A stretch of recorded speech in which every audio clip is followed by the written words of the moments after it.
متابعينا الاعزاء، اخبار المغرب ودلوقتي لحظه نقل اللاعبين المغاربه للحدود الجزائريه لمباريات الشان.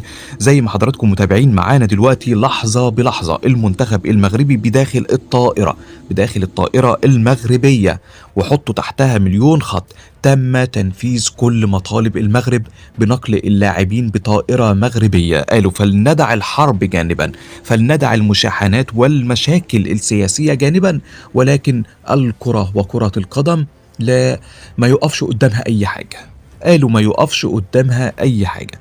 زي ما حضراتكم شايفين معانا، ولسه هنشوف دلوقتي اللاعبين وهم داخلين للطائرة المغربية لنقلهم للجزائر. إيه اللي حصل؟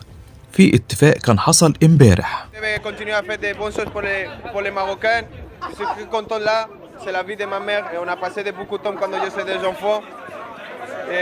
الكلام ده كان بعد تكريم أشرف حكيمي وبناء ملعب باسمه أو وضع اسمه على ملعب مغربي في مسقط رأسه.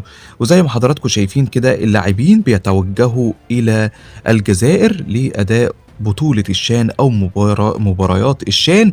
واللاعبين يعني حاضرين وبفرحة وبسعادة وبفخر ان هم تم تنفيذ مطالبهم والاتفاقية اللي تمت بحضور لقج ورئيس الفيفا، ورئيس يعني رئيس الكاف.